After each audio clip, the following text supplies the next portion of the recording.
ভাগ্যের খেলা। চম্পক দেশের এক রাজা ছিল। রাজার একটি পুত্র ছিল।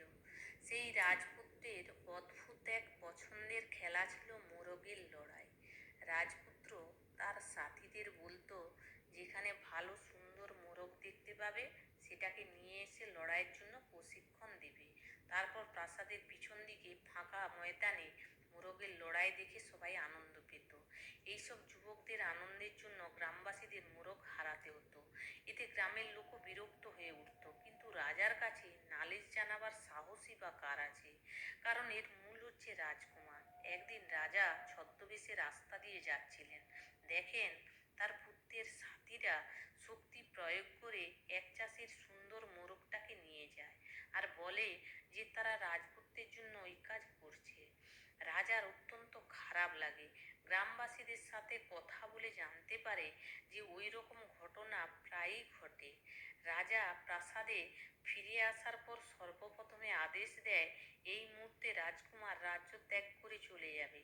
রাজার আদেশ মতো গুপ্তচররা অনুসরণ করে তাকে, নিশ্চিত হতে যে রাজ্যের সীমান্তে জঙ্গলের ভেতর প্রবেশ করেছে কিনা।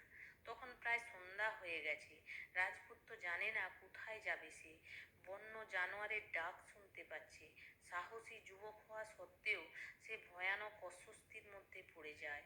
ভাগ্যবশত একটা কুঁড়ে ঘরে আলোর রেখা দেখতে পায়। সামনে গিয়ে দরজায় শব্দ করলে এক যুবতী দরজা খোলে। সামনে তাকে দেখে যুবতীর সন্দেহ জেগে ওঠে। মাথা থেকে পা পর্যন্ত দেখে।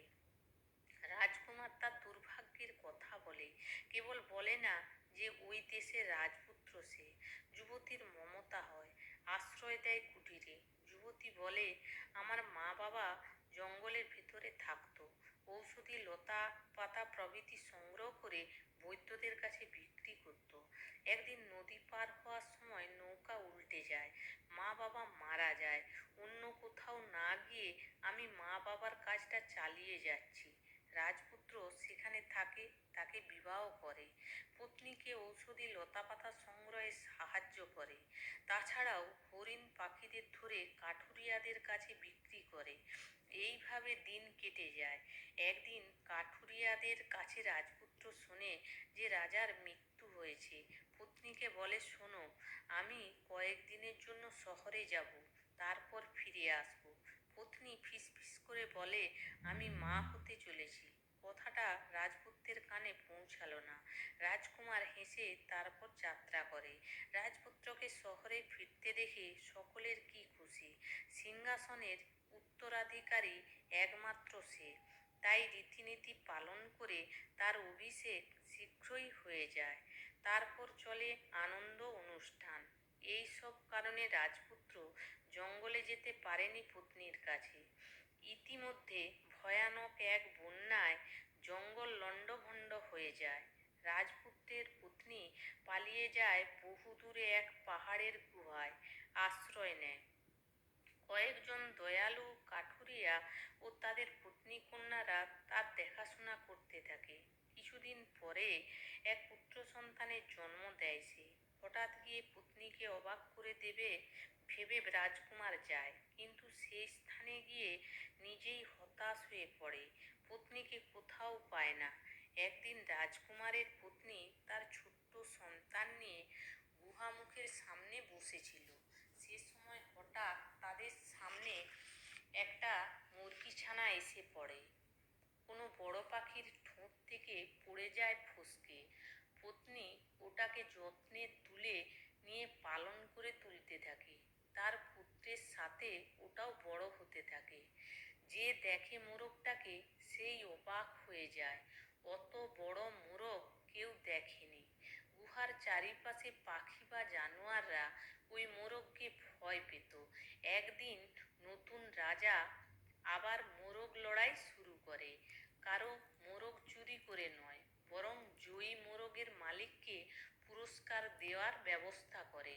রাজকুমারের পুত্র আদিত্য মোরগ লড়াইয়ের কথা শুনে। তার তখন 12 বৎসর বয়স। মায়ের অনুমতি নিয়ে সে তার মোরগ সহ সোজা প্রাসাদে যায়। সে সময় সেখানে খেলা চলছিল। আদিত্য ঝুড়ির ভিতরে রাখা মোরগকে দেখিয়ে জিজ্ঞাসা করে, প্রভু, আমার মোরগ যদি আপনার মোরগদের হারায় তবে আপনি আমায় কি দেবেন? ছোট্ট বালকটিকে দেখা মাত্র রাজার এক স্নেহটান গিয়ে পড়ে তার উপর, কিন্তু কেন তা জানে না। রাজা জিজ্ঞাসা করে, তোমার মোরগটাকে যদি আমার মোরগ হারিয়ে দেয় তাহলে তুমি আমায় কি দেবে? তখন ছেলেটি বলল, আমি এক দরিদ্র বালক, আমি এখান থেকে পুরস্কারের জয়ের আশা নিয়ে এসেছি। আমি আপনাকে কি দিতে পারি? অবশ্য আপনার সেবক হয়ে থাকতে পারি কিছু কালের জন্য। তারপর সে মোরগটিকে ঝুড়ি থেকে বের করে। সভাসদরা দেখেই চোখ বড় বড় করে বলল, ও ভগবান, এ তো দৈত্যের মতো এক মোরগ। লড়াই শুরু হয়। আদিত্যের মোরগ একে একে রাজার সব মোরগকে হারিয়ে দিল। রাজা আদিত্যকে 100 মুদ্রা পুরস্কার দেয়। রাজা বলল, তুমি কি তোমার মোরগটা আমায় বিক্রি করবে? না না, কি করে পারি আমি? ও আমার বন্ধু। আমার জন্মের পরেই ও আকাশ হতে এসেছে এবং আমার সাথেই বড় হয়েছে। এখন আমার মা এবং আমি ভালোভাবে জীবন চালাতে পারবো, কারণ আমার বন্ধু এই মোরগ পুরস্কার হিসাবে অর্জন করে দিয়েছে। রাজা প্রশ্ন করে, তোমার জন্ম কবে হয়েছে? আদিত্য বলল, 12 বৎসর পূর্বে। জঙ্গল বন্যায় ভেসে যাওয়ার পর আমার মা দূরের এক গুহায় আশ্রয় নেয়, কারণ আমার পিতা সঠিক কারণ না জানিয়ে হঠাৎ তাকে ছেড়ে চলে যায়। রাজা বলল, আচ্ছা, যদি তুমি তোমার মোরগটা বিক্রি করতে না চাও তবে অন্তত এই প্রাসাদে এটাকে নিয়ে থাকতে সম্মত হও। আদিত্য উত্তর দিল, তা আমার মায়ের উপর নির্ভর করছে। রাজা উঠে দাঁড়ায়, তুমি কি আমাকে তোমার মায়ের কাছে নিয়ে যাবে? আদিত্যদের গুহায় রাজার যখন আগমন, তার মা দেখল তার পুত্র রাজার ঘোড়ায় রাজার সামনে বসে রয়েছে। রাজাকে দেখেই চিনতে পেরেছিল আদিত্যর মা। সেই মুহূর্তে আদিত্যর মাকে রানী এবং আদিত্যকে যুবরাজ বলে ঘোষণা করে ফিরে যায় প্রাসাদে, আর মোরগকে করে তার রাজ্যের প্রতীক চিহ্ন।